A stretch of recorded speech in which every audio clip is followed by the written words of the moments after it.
নমস্কাৰ বন্ধু বান্ধৱীসকল এখন ডিএমইৰ ফালৰ পৰা নতুনকৈ নোটিছ মুকলি হৈছে আৰু এখন ৰিচিডিউল নোটিছ হয় তো নোটিছখনত কি আছে চাও বলক ইয়াতে লিখা আছে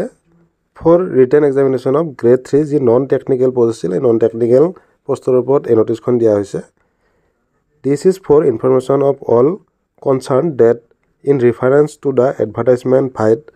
number DME recruitment 23 2023 2845 and that to asile 26/12/2024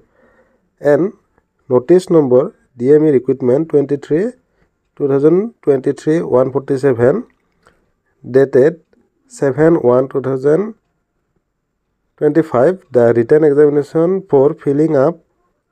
of vacancies of different grade 3 non-technical posts under the establishment of the Directorate of Medical Education Assam which was scheduled to be held on 9/3/2025 অৰ্থাৎ যি non technical post আছিল grade 3 DME ফালৰ পৰা তো এই পদখিনি পৰীক্ষা অনুষ্ঠিত হোৱা কথা আছিল যি ৰিটেন টেষ্ট মাৰ্চ 9 তাৰিখে হোৱা কথা আছিল কিন্তু এই নোটিছখনত লিখা আছে has been rescheduled মানে এটো পিছুৱাই দিয়া হৈছে the written examination shall be held on 30/3/2025 অৰ্থাৎ মাৰ্চ 30 তাৰিখ সানডে ৰবিবাৰে এই পৰীক্ষাটো অনুষ্ঠিত হ'ব further necessary instruction and information shall be available in the official website আৰু ইয়াৰে যেটো অফিচিয়েল ৱেবসাইট আছে ইয়াতে সকলোখিনি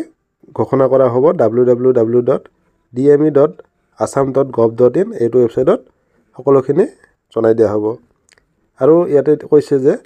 the candidate are therefore directed to visit the official website regularly আৰু এই অফিচিয়েল ৱেবসাইটটো চেক কৰি থাকিব দিছে আৰু এডমিট কাৰ্ড বিলাক আহিলে আমি ভিডিও বনাই আপোনালোকক জনাই দিম তো ভিডিওটো ইমানখিনি আছিল